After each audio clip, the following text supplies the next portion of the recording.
Assalamualaikum warahmatullahi wabarakatuh. Alhamdulillah wassalatu wassalamu ala Rasulillah wa ba'd.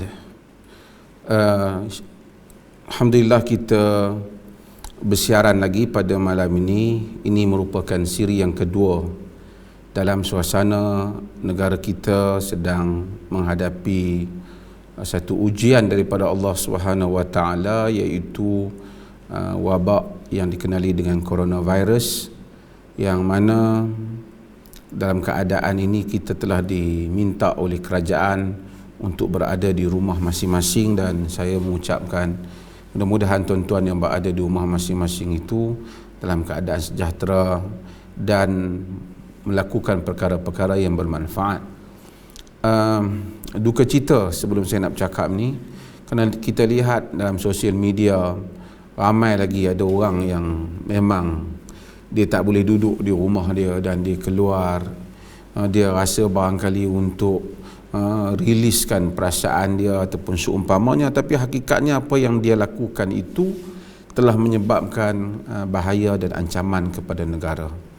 Dan mudah-mudahan hal ini kita dapat elakkan. Sidang penonton yang dirahmati Allah, InsyaAllah pada malam ini kita akan membincangkan dengan ringkas satu tajuk yang mana bila datang musim-musim yang seperti ini kita memperkatakannya, iaitu apa yang disebut kita sebut qunut nazilah ataupun qunutun nawazil, disebut secara plurals ataupun secara jamak. Qunut nawazil iaitu qunut apabila berlakunya kejadian-kejadian yang tertentu. Bila nazilah ni berlaku sesuatu peristiwa ataupun kejadian. Jadi di sana ada perbincangan di kalangan para ulama. Biasanya kita di negara-negara yang kuat pengaruh mazhab Asy-Syafi'i atau Al-Imam Syafi'i rahimahullah akan tahu tentang qunut al-fajr ataupun qunut solat al-fajr, qunut solat subuh. Di Perlis ini kita tidak terikat dengan qunut solat subuh itu, bahkan kita mentarjihkan bahawasanya tidak ada qunut solat subuh dan ia merupakan masalah khilaf di kalangan ulama. Kalau ada orang kata di Perlis kata qunut solat subuh tu sesat, dialah yang menyesatkan orang. Kita tidak pernah kata hal itu, cuma kita memilih pendapat para ulama yang menyatakan bahawasanya tidak ada qunut berterusan bagi solat subuh. Adapun qunut itu sendiri ada di Perlis ni, kita qunut apabila witir, dan qunut yang disepakati oleh para ulama iaitulah qunut nazilah yang akan kita bincangkan ini. Perkataan qunut itu sendiri boleh maksud qiyam, yakni berdiri, boleh bermaksud sukut, diam, boleh maksud dawamul ibadah, berterusan di dalam ibadah, seperti mana yang disebut oleh Al-Imam Ibn Qayyim. Boleh juga masuk ad-du'a wa tasbih wal khusyu', doa, tasbih dan khusyuk juga. Kata Al-Imam Ibn Qayyim, ia maksud kepada qunut, yakni kalau orang tu qanitin, orang-orang yang sentiasa berqunut, maksudnya orang-orang yang sentiasa beribadah. Apabila kita lihat di dalam penggunaan perkataan ini di dalam Al-Quran. Bila kita sebut qunut nazilah, maksudnya ialah qunut ataupun doa apabila berlakunya kepada kaum muslimin sesuatu hal, maka kita berqunut lidaf'il adha, untuk kita menolak kesakitan, atau daf'il adha adu, atau raf'ihi atau raf'i bala wa nahwi dhalika. Iaitu tujuan qunut itu apabila berlaku kepada kaum muslimin sesuatu kejadian lidaf'i adha adu, untuk menolak ataupun untuk menolak kesakitan ataupun kejahatan yang telah dilakukan oleh pihak musuh. Juga qunut bermaksud tujuannya ataupun supaya diangkatkan bala dan seumpamanya. Sebab itu apabila kita baca Al-Imam Nawawi rahimahullah, Imam Nawawi ini imam dalam mazhab Syafi'i dan ia seorang mujtahid yang besar. Kita terkenal kitabnya Al-Majmu' Syarhul Muhadzab, dan ramai orang baca kitab ini. Dan kita kena tahu juga Imam Nawawi juga telah mensyarahkan Sahih Muslim, dan terkenal syarah Sahih Muslim oleh Al-Imam An-Nawawi ini. Al-Imam An-Nawawi mazhab Syafi'i dalam masa yang sama ialah seorang mujtahid. Banyak juga pandangan-pandangannya yang kadang-kadang berbeza dengan mazhabnya. Dan Imam An-Nawawi rahimahullah banyak kita baca kitab-kitabnya, Riyadhus Salihin dan seumpamanya. Imam Jalil, mati dalam keadaan masih muda, tapi banyak meninggalkan hasil kepada umat Islam ini.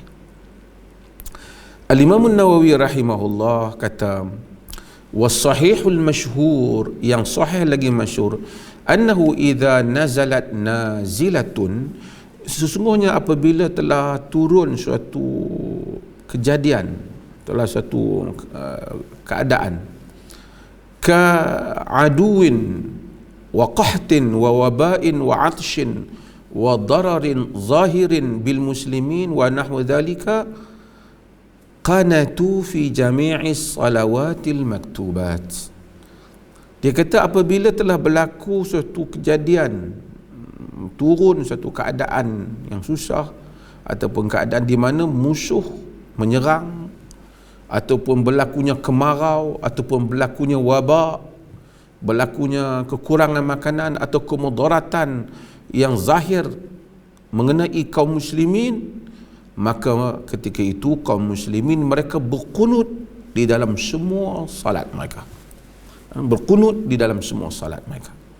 Jadi maka itu berdasarkan kepada alasannya apa? Kerana ada hadis-hadis Nabi sallallahu alaihi wasallam di dalam hal ini, di mana baginda sallallahu alaihi wasallam telah mengamalkannya, maka orang ramai mengikut apa yang diamalkan oleh Nabi sallallahu alaihi wasallam. Antaranya ialah hadis yang diriwayatkan oleh Anas bin Malik, yang diriwayatkan oleh Al-Imam Al-Bukhari, diriwayatkan oleh Imam Muslim dan imam-imam hadis yang lain, di mana kata Anas anna Nabi sallallahu alaihi wasallam qanata syahran yal'anu ri'lan wa zakwan wa usayyah asullaha wa rasulah. Nabi qanata syahran, Nabi itu telah kunut sepanjang sebulan. Yal'anu ri'lan, ri'l, Nabi telah melaknat ri'l. Ri'l ni Ri'l lah, asal Ri'l ni Ri'l bin Khalid, nama dia Ri'l bin Khalid. Wa Zakwan, dan Zakwan, Zakwan ni nama orang juga, iaitu Zakwan bin Sa'labah, Zakwan bin Sa'labah. Wa Usayyah, dan Usayyah pun nama orang, Usayyah bin Khufaf, di mana dalam riwayat yang kita baca yang lain, dan juga Bani Lahyan, Nabi sallallahu alaihi wasallam qunut, Nabi melaknat mereka. Kenapa Nabi melaknat mereka? Dalam riwayat yang lain Anas bin Malik sebut, anna ri'lan wa zakwana wa usayyah wa bani lahyan istamaddu Rasulullah sallallahu alaihi wasallam ala aduwin fa amaddahum bi sab'ina min al-ansar kunna nusammihim al-qura fi zamanihim kanu yahtatibun bin nahar wa yusalluna bil lail. Okey, panjang lagi tapi saya nak sebut yang dulu. Dia kata inna ri'lan wa zakwana wa usayyah wa bani lahyan. Ri'l ni Ri'l bin Khalid yang saya kata tadi. Dia orang ni datang pada Nabi, Ri'l bin Khalid, kemudian Zakwan bin Tha'labah, Usayyah bin Khufaf, dan juga Bani Lahyan. Datang apa? Istamaddu Rasulullah sallallahu alaihi wasallam. Mari minta tolong dengan Nabi, dengan Rasulullah sallallahu alaihi wasallam. Ala aduwihim, minta tolong kerana musuh nak menyerang mereka. Fa amaddahum bi sab'ina min al-ansar kunna nusammihim al-qura, kata Anas, al-qura fi zamanihim. Nabi hantar 70 orang di kalangan Ansar. Ramai 70 orang, sahabat bukan senang. Nabi hantar 70 orang di kalangan Ansar. Kami namakan mereka ni Al-Qura, yakni orang yang pembaca pada zaman mereka. Kanu yahtatibuna bin nahar wa yusalluna bil lail. Dia orang ni yang dikata yang Nabi hantar ni siang-siang cari kayu api. Cari kayu api buat apa? Cari kayu api jual, kerja. Wa yusalluna bin nahar, dan solat pada waktu malam. Maksudnya orang soleh. Orang soleh. Orang Muslim begitulah. Siang mereka bekerja, malam mereka solat. Sebenarnya disebut sebagai ruhbanu fil lail wa fursanu fil nahar. Malam rahib yang beribadat, sembahyang tahajud, solat malam. Siang kuda-kuda yang tangkas, singa-singa yang hebat. Bukan malam pun tidur banyak, siang pun slow ya. Itu bukan tabiat orang Islam. Ni pejuang macam mereka ni, siang cari kayu api. Macam tu juga orang dakwah tak boleh tak buat kerja apa. Kerja duk pergi sana pergi sini, kerja apa? Saya kerja dakwah. Betul. Tapi dia kena buat satu pekerjaan yang menghasilkan untuk keperluan dirinya dan kaum keluarganya. Dia orang ni siang cari kayu api, malam dia beribadat, yusalluna bil lail. Nabi hantar hatta kanu bi bi'ri ma'unah, sehingga mereka sampai di satu telaga Ma'unah. Telaga Ma'unah ni ialah telaga antara Mekah dan Asfan. Di satu tempat, dia pertempatan Bani Huzail. Jadi sampai ke situ, qataluhum wa ghadaru bihim. Dia orang mari ni, tadi saya akan bagi tahu Ra'il, dalam hadis tu Ra'il, Zakwan, Usayyah dan Banu Lahyan ni mari jumpa Nabi minta bantuan. Nabi hantar 70 orang yang baik-baik ni sampai kat Bi'ru Ma'unah ni, mereka pergi bunuh orang yang Nabi hantar. Qataluhum wa ghadaru bihim. Bunuh dan buat khianat. Ini satu kelompok manusia yang jahat. Mereka orang minta bantuan, orang bagi bantuan elok-elok nak tolong mereka susah, bukan mereka terima kasih, bukan saja mereka tak hargai, pi bunuh. Yakni mereka tipu Nabi sallallahu alaihi wasallam. Tipu orang biasa tak apa lagi, tipu Nabi sallallahu alaihi wasallam. Kalau orang biasa pun tak boleh, khianat sehingga di mana minta bantuan kemudian pergi bunuh orang tu, tanpa ada satu sebab, tanpa ada satu alasan.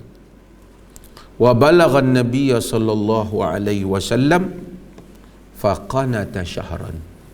Benda tu sampai kepada Nabi sallallahu alaihi wasallam. Nabi qunut selama sebulan.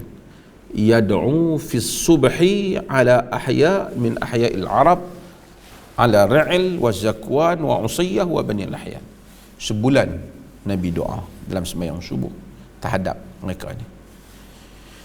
Inilah dinamakan dengan qunut nazilah, di mana Nabi SAW, seperti mana kata Anas dalam riwayat yang kita baca yang awal tadi, Nabi SAW yal'an, baginda melaknat mereka. Laknat ni maksud apa? Laknat ni maksud minta dijauhi mereka daripada rahmat Tuhan. Itu laknat. Ib'ad anir rahmah. Bila kita laknat orang, minta jauh daripada rahmat Allah. Dan mereka ni telah inayai perwakilan Nabi SAW. Mai jumpa Nabi, cakap, Rasulullah, kami ni musuh nak serang, kesian kat kami, tolong hantar orang bantu. Nabi SAW hantar orang untuk bantu. 70 tadi, kepala mereka Al-Munzir bin Amr. Nanti mereka hantar mereka pergi bunuh. Rupanya mereka tipu Nabi SAW. Yang ni melampau. Manusia ni dia kafir ni, dia ada kafir yang macam tu ya. Ni kafir yang merancana untuk menjatuhkan, membohongi dan mengkhianati umat Islam. Kafir yang seperti ini tidak boleh dibiarkan. Ini yang berlaku. Sebab tu Nabi laknat pada mereka. Di dalam solat. Dalam riwayat yang lain, Anas kata, kana al-qunutu fil maghribi wal fajri, dalam riwayat Bukhari. Maka qunut yang berlaku itu pada waktu maghrib dan pada waktu fajar. Pada waktu maghrib dan fajar. Al-Bara' juga kata dia tengok Nabi qunut pada waktu maghrib dan waktu fajar. Okey. Ini dulu sebelum saya nak sebut riwayat. Yang ni, dalam riwayat ni bahawa Nabi doa kepada orang-orang yang zalim kepada orang Islam. Jadi kita pun boleh kunut, itu pun nazilah juga. Musuh datang, musuh zalimi, kita kunut seperti apa yang dibuat, kezaliman yang dibuat oleh orang-orang Hindu terhadap umat Islam di India umpamanya. Kita boleh kunut. Kita boleh kunut juga kezaliman-kezaliman seperti yang dilakukan oleh Israel terhadap orang Islam di Palestin umpamanya. Kita boleh kunut. Bahkan Nabi SAW kunut, Nabi sebut nama mereka satu-satu. Dan sempena dengan itu juga saya nak ambil kesempatan bahasanya kita jaga-jaga dengan doa orang-orang yang kena zalim. Nabi kata dalam hadis yang lain riwayat Imam Ahmad, ittaqu da'watal mazlum, kamu takutlah doa orang yang kena zalim. Fa innahu laisa bainaha wa bainallahi hijab, kerana tak ada antara doa itu di antara dia dengan Allah dinding. Hatta dalam riwayat Imam Ahmad Nabi kata, wa in kana fajiran fa fujuruhu ala nafsihi, sekalipun kawan yang kita buat zalim tu jahat, jahat tu diri dia sendiri, dia jahat dia, kita buat zalim kat dia. Tak patut dia kena macam tu. Hak jahat bidak bahagian lain, kita pergi bagi dia melampaui apa yang sebenarnya. Nabi kata takut Allah akan mustajabkan doa. Dalam sejarah ada ramai yang terkena doa orang yang kena zalim. Antaranya ialah seorang perempuan yang bernama Arwa binti Aus. Arwa binti Aus ni, dia ni telah tuduh bawa kepada Marwan bin Hakam, kononnya Sa'id bin Zaid. Sa'id bin Zaid ni sahabat Nabi. Nabi sebut kelebihan dia, ahli syurga dia. Dia kata Sa'id bin Zaid curi tanah dia. Sa'id bin Zaid marah, kata Allahumma in kanat kazibatan fa'ammi basaraha waqtulha fi ardiha. Ya Allah, jika sekiranya dia bohong, butakan mata dia, bunuh dia di tanah dia sendiri. Akhirnya Arwa binti Aus ni buta mata dia, dan dia jatuh dalam lubang di tanah rumah dia sendiri dan dia mati. Satu lagi cerita yang masyhur yang kita tahu, sebut dalam Sahih Muslim, iaitu Sa'ad bin Abi Waqqas. Sa'ad bin Abi Waqqas ni dia jadi gubernur pada zaman Umar bin Khattab di Iraq. Ada petuduh kata dia ni tak betul, jadi macam tu macam ni. Jadi Umar bin Khattab hantar pergi cek. Semua rakyat kata okey. Sehingga sampai ke Masjid Bani Abs. Masjid Bani Abs, seorang nama Usamah bin Qatadah, dia kata, orang tanya pendapat macam mana dengan gubernur ni. Sayyidina Umar dia buat semakan, hantar pasukan pergi cek betul ke dakwaan pada gubernur dia ni tak betul.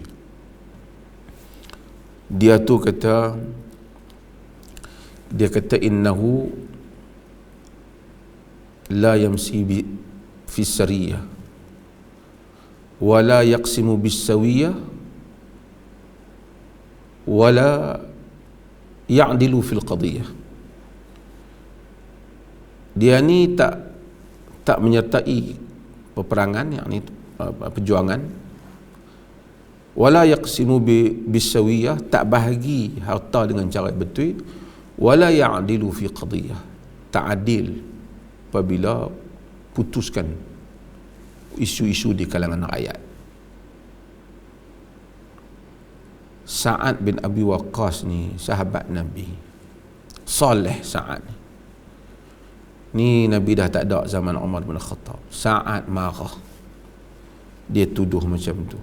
Sa'ad kata, Allahumma in kana hadha kadhiban wa qama ria'an wa sum'atan wa qama ria'an wa sum'atan fa'atil umrahu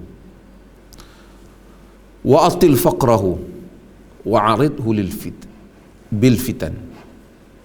Maksudnya, Allahumma in kana hadha kadhiban, ya Allah, jika dia ni bohong, wa qama riya'an wa sum'atan, dia berdiri nak menunjuk-nunjuk pada orang lain, fa'atil umrahu, panjangkanlah umurnya, wa atil faqrahu, panjangkanlah kefakirannya, wa aridhum bil fitan, dan masukkanlah dia ke dalam fitnah, fitan. Dikatakan Usamah bin Qatadah ni panjang umur dia, sampai bulu kening ni turun masuk mata ni, panjang umur. Lepas dah panjang umur dia, miskin tak sangka. Lepas pada tu duduk turun ke jalan, perempuan lalu duduk kacau. Orang kata kat dia, buat apa sampai jadi macam ni? Dia kata, asabatni da'watu rajulin mubarak, telah menimpa aku doa seorang lelaki yang diberkati. Sebab itu kita jaga-jaga bila kita buat kat orang. Kadang-kadang zaman internet ni apa, kita tulis, kita fitnah orang. Orang tu tak buat macam tu, orang tu tak kenal kita, mungkin kita guna nama apa-apa kan. Dia mungkin doa pada Allah dalam tahajudnya, dia mungkin doa kepada Allah di atas perkataan kita, fitnah dia, dan doa itu akan kena pada kita. Dan mungkin kita kadang-kadang hairan, pasal apa timpa aku macam ni. Kita lupa tak apa yang kita buat yang kita terasa ringan, kita tuduh satu orang dengan tuduhan-tuduhan yang berat, yang akhirnya Allah Subhanahu wa taala mengenakan balasannya pada kita. Na'udzubillah min zalik. Okey, itu satu contoh hadis tentang qunut nazilah. Contoh yang lain ialah hadis Abu Hurairah radhiyallahu anhu. Kata Abu Hurairah, anna Nabiya sallallahu alaihi wasallam kana idza qala sami Allahu liman hamida fi rak'atil akhirah min salatil isya qanat. Nabi itu apabila menyebut sami Allahu liman hamidah fi rak'atil akhirah, pada rakaat yang akhir, min salatil isya, bagi salat isya, yakni bagi salat isya, Nabi bila bangun daripada rakaat yang terakhir, lepas rokok lah, nak kata sami Allah liman hamidah ni, selepas rokok Nabi SAW qanat, Nabi qunut. Nabi sebut ke, Allahumma anji Ayyash bin Abi Rabi'ah, Allahumma anjil Ayyash bin Allahumma anji Ayyash bin Abi Rabi'ah, Allahumma anjil Walid ibn al-Walid, Allahumma anjil Salamah bin Hisham, Allahumma anji al-mustad'afin minal mu'minin, Allahumma shdud wad'atak ala mudar, Allahumma ja'alha alaihim sinina ka sinini Yusuf. Ini hadis riwayat al-Imam al-Bukhari. Kata Abu Hurairah, Nabi SAW kan tadi apabila lepas daripada rukuk tu, sami Allahu liman hamidah, qunut, dia kata Allah, Nabi SAW bersabda, Allahumma anji Ayyash bin Abi Rabi'ah, Ya Allah, selamatkan Ayyash bin Abi Rabi'ah. Allahumma anjil Walida ibn al-Walid. Allah, selamatkan Al-Walid bin Walid. Allahumma anji Salamah bin Hisham. Ya Allah, selamatkan Salamah bin Hisham. Allahumma anji al-mustada'afina minal mu'minin. Ya Allah, selamatkan orang-orang yang dhaif di kalangan orang-orang mukminin. Ini dulu, sekali kita sambung. Jadi Nabi minta selamatkan ni Ayyash bin Abi Rabi'ah, selamatkan Al-Walid ibn al-Walid, selamatkan Salamah bin Hisham, dan selamatkan kaum muslimin. Siapa mereka ni? Mereka ni lah orang Mekah yang masuk Islam. Mereka nak berhijrah, kemudian mereka tak dapat kerana Quraisy halang mereka. Mereka diazab oleh Quraisy. Akhirnya mereka terlepas dengan berkat doa Nabi sallallahu alaihi wasallam. Kemudian Nabi kata, Allah mashdud wad'ataka ala mudar. Ya Allah, ushdud wad'atak. Ya Allah, keraskanlah hukumanmu ala mudar, ke atas mudar. Mudar ni adalah merupakan, mudar ni ialah daripada rangkaian Quraisy ni, dia mari sambung-sambung, mereka ni sambung kepada Mudar. Mudar ni kabilah yang masyhurah, tapi Quraisy ni daripada Mudar. Jadi Nabi minta, maksudlah Allah kenakan hukuman pada Quraisy, kan? Wa ja'al alaihim sinin kasini Yusuf, kenakan kepada dia tahun-tahun seperti tahun Yusuf, yakni di mana ada kemarau pada zaman Nabi Yusuf alaihissalam. Jadi ini adalah doa Nabi SAW kepada supaya Allah selamatkan orang-orang Islam yang berada di dalam tekanan orang lain, penindasan orang lain. Ini, dan Allah selamatkan daripada dan kenakan kepada yang zalim itu, iaitu Quraisy dengan tindakan mereka. Hadis ni ada beberapa pengajaran. Yang ni kita boleh minta supaya Allah selamatkan orang Islam. Nabi doa pada Ayyash, Nabi doa juga kepada Salamah bin Hisham, Nabi doa kepada Al-Walid bin Al-Walid, dan Nabi doa kepada al-mustad'afin minal mu'minin, orang-orang yang lemah di kalangan, yang ditindas di kalangan orang-orang mukminin. Nabi doa. Nabi doa bila?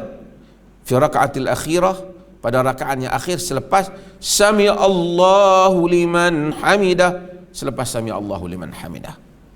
Jadi selepas Sami Allahu liman hamidah, pada rukuk Nabi doa. Di kalangan para ulama ada yang membincangkan kenapa Nabi SAW doa selepas rukuk. Kenapa tak doa masa sujud? Tidakkah sujud itu lebih dekat dengan Allah seperti mana dalam hadis, dan lebih doa dekat dan mustajab? Di kalangan mereka menyimpulkan kerana Nabi mahu supaya orang lain kalau dalam sujud mungkin tak dengar apa yang Nabi sebut, tapi selepas daripada rukuk, di mana kunut ketika itu semua orang akan mendengarnya, dan mereka yang di belakang akan dapat aminkan doa Nabi SAW. Dan kita lihat hadis-hadis ni yang menceritakan tentang kunut nazilah ini, inilah yang menyebabkan di kalangan para ulama kemudian ada yang berbeza pendapat,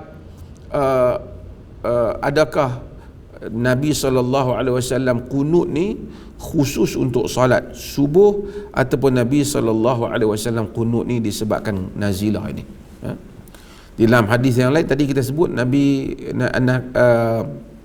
Al-Bara' kata Nabi SAW kunut di waktu fajar dan waktu maghrib. Dalam hadis lain Abu Hurairah kata Nabi SAW kunut fi raka'atil akhirah min salati zuhri wal isya wa salatu subhi, salat subuh, salat zuhur, salat isya, dan juga salat subuh. Jadi Nabi SAW selepas kata Sami Allahu liman hamidah fayad'u lil mu'minin, Nabi doa untuk orang mukminin, wa yal'anul kuffar, dan Nabi SAW melaknat kaum kufar. Dalam riwayat Ibnu Abbas, Nabi doa syahran mutatabi'an fi zuhri wal asri wal maghrib wal isya wa salati subhi fi duburi kulli salah idza qala sami Allahu liman hamida min raka'atil akhirah. Nabi doa hak tadilah untuk Ra'il Zakwan, Usayyah dan juga Banu Lahyan tu, Nabi doa Zuhur, Asar, Maghrib, Isya dan juga Subuh sepanjang sebulan. Wa yu'amminu man khalfahu, dan orang yang di belakang Nabi akan mengaminkan, amin amin, di atas doa Nabi untuk di atas apa yang telah mereka lakukan. Hadis ini telah menjadi alasan bahawasanya Nabi SAW telah kunut. Jadi ulama-ulama menyebut kunut untuk sepanjang, kalau kita nak kunut nazilah, kita boleh kunut di mana-mana saja waktu solat fardu. Ini daripada subuh, zuhur, asar, maghrib, isya, kita kunut untuk solat fajar. Dan hadis ni ialah yang dipakai oleh para ulama untuk menjadi dalil apabila orang Islam ditimpa suatu keadaan bala ataupun mereka menghadapi satu kesusahan, mereka lakukan kunut seperti yang ditunjukkan oleh Nabi SAW. Kemudian mereka adapun kunut untuk subuh berterusan, itu berlaku khilaf di kalangan para ulama. Dalam mazhab Syafi'i mereka telah kunut berterusan. Di dalam mazhab yang lain seperti Imam Ahmad, dia kata hadis yang mengkhususkan untuk subuh itu dhaif disebabkan Abu Ja'far Ar-Razi. Lalu mereka kata yang betulnya Nabi kunut sebulan tu, dia kunut disebabkan tadi doa kepada Ra'il, Zakwan, Usayyah dan Banu Lahyan tadi, bukan khusus untuk subuh. Maka dengan itu berlaku perbezaan pendapat di dalam hal ini. Kemudian para ulama bincang pasal kita masuk hari Jumaat, sembahyang Jumaat boleh kunut tak? Di kalangan para ulama, mereka kebanyakan kata boleh kunut sembahyang Jumaat. Sebahagian mereka kata tak kunut. Ibn Taymiyah kata tak kunut. Yang lain Ibn Utsaimin kata kunut. Yang ulama-ulama baru ni lah. Yang dulu juga ulama dulu khilaf dalam hal ini. Saya dulu ketika berada di Jordan masa zaman perang Teluk, perang Teluk lah, masa Bush perang dengan Saddam dan serang Timur Tengah, umat Islam berkunut. Mereka kunut termasuk dalam sembahyang Jumaat, Zuhur, Asar, mereka kunut. Dan mereka sebut nama-nama, hatta nama Bush pun mereka sebut dalam kunut tu. Dan kita kalau kunut kepada kaum-kaum yang melampau itu, boleh menyebut nama mereka. Cumanya Nabi SAW ni dia rahmah, dia bezakan. Ada kaum yang mana mereka ni ingkar dengan Nabi SAW kerana mereka tak terima apa yang Nabi dakwah, tapi mereka tidak khianat kepada Nabi.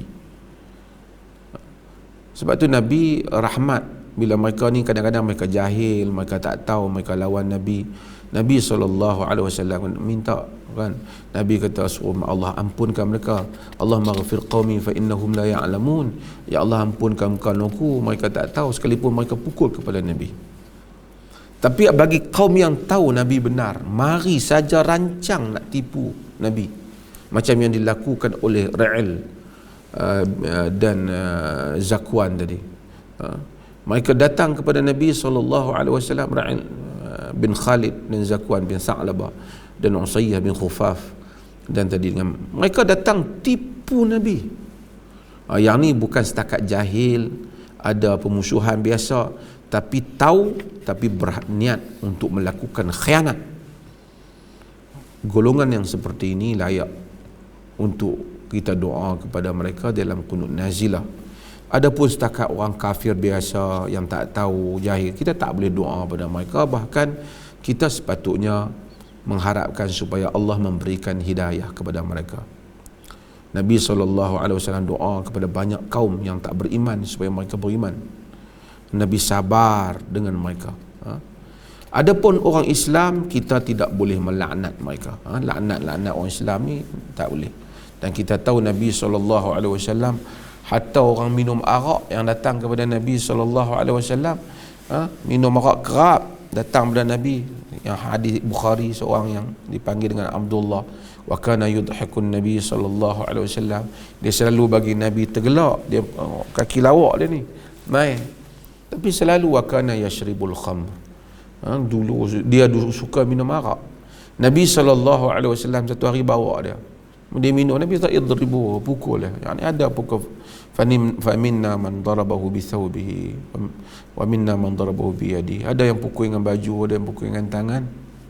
Kemudian ada orang kata Allah mal'in, ya Allah laknatkan dia. Nabi kata la tal'anu fa innahu yuhibbullah wa rasulah. Jangan laknat dia. Dia sayang Allah dan Rasul. Ini orang Islam kadang-kadang mungkin ada kelemahan, tapi kita jangan laknat dia. Kita doakan mudah-mudahan, kalaulah dia tu jahil, dia tak tahu, dia tu ada kelemahan, kadang-kadang dia lemah satu sudut, tapi dia sayang ke agama dia. Dia lemah pada satu sudut, dia minum arak. Minum arak ni perbuatan yang Allah laknat. Tetapi Nabi SAW tak laknat individu, Nabi laknat jenis. Mungkin ada orang minum arak, tapi dia sayang Allah dan Rasulnya. Dia itu kelemahan dirinya. Sebab tu kita tidak melaknat orang mukmin. Maka dengan hadis-hadis yang kita baca ni sebagai satu panduan umum tentang apa yang dikatakan qunut nazilah. Maka dalam situasi kita ni, boleh tak lepas sembahyang Isya, pada rakaat yang akhir kita pun angkat tangan supaya Allahumma anji hadhil ummah, Allahumma anji Malaysia, ya Allah selamatkanlah umat ni, ya Allah selamatkanlah Malaysia. Boleh tak kita doa? Kita boleh doa seperti mana Nabi SAW doa. Qunut itulah yang dinamakan dengan qunut nazilah. Mudah-mudahan Allah Subhanahu Wa Taala memberikan manfaat kepada kita semua dengan sikit penerangan ni. Berhubung dengan tentang doa kepada orang yang zalim, kalau dia telah melampau jahat, boleh ataupun tak, seperti mana yang saya sebut tadi. Mungkin sesiapa yang pernah baca tulisan saya ni, menjawab persoalan, menjelaskan kekeliruan dalam buku ni, lama dah buku ni keluar. Dalam sini banyak jawab persoalan-persoalan yang seperti itu, dan mungkin mereka boleh siapa yang membacanya, ada dia boleh membacanya, siapa yang tak membaca, belum ada, mungkin dia boleh mencari untuk membacanya daripada mana-mana. Mudah-mudahan Allah Subhanahu Wa Taala rahmati kita semua, dan kita duduk di rumah kita dengan mentelaah ilmu pengetahuan, melakukan pergaulan dengan baik dengan kaum keluarga. Ambillah keadaan masa inilah, dah duduk di rumah semua, buat aktiviti yang baik. Besok pagi bapa yang ada di rumah tu, jadilah ketua keluarga, bangunkan keluarga, salat berjamaah. Kemudian boleh qunut nazilah seperti mana yang kita sebut tadi. Lepas tu sehari zuhur salat berjamaah, sehari asar salat berjamaah, sehari maghrib salat berjamaah. Kalau barangkali yang tak berapa kemas bacaan tu, belajar-belajarlah kemas bacaan supaya jadi contoh yang baik kepada kaum keluarga kita, anak-anak kita, isteri kita, salat di belakang kita, tanda kita kaum keluarga. Kita itu memimpin, ar-rijalu qawwamuna 'alan nisa, lelaki itu memimpin wanita, menguruskan urusan wanita. Jadi wanita yang bima faddalallahu ba'duhum 'ala ba'd, bima faddalallahu ba'dahum 'ala ba'd, di atas apa yang Allah lebihkan sebahagian daripada sebahagian yang lain. Imam orang lelaki, jadi di rumah kita jadi imam, kita doa, anak-anak tengok ini contoh teladan bapa aku, bukan saja cari rezeki pada aku, memimpin aku di dalam urusan akhirat juga. Duduk dengan anak dan isteri di rumah, bercakap dengan bahasa yang baik. Mungkin sebelum ni makin ramai tak ada masa, sekarang ni ada masa duduk bersembang, masak, tolong masak sekali ke, makan sekali. Mudah-mudahan Allah mengukuhkan institusi keluarga kita semua, dan juga melakukan kebaikan di antara kita. Sama juga kepada kaum non-Muslim yang mengikuti siaran ini, mudah-mudahan kita doa juga keselamatan, bukan saja kepada mereka, kepada kita juga kepada mereka. Di Perlis ni dia ada keluasan sedikit. Kalau bantuan zakat bagi orang yang susah sekarang diedar oleh MAIPS, dan bantuan zakat bagi orang susah dalam fatwa Perlis boleh juga diberikan kepada orang bukan Islam di atas dasar bahagian mu'allafatu qulubuhum, untuk mereka mengharmonikan pandangan terhadap Islam supaya mereka bersangka baik kepada hubungan umat Islam dengan mereka. Mudah-mudahan Allah Ta'ala rahmati kita. InsyaAllah kita berjumpa lagi pada malam besok dengan izin Allah. Sekian, wassalamualaikum warahmatullahi wabarakatuh.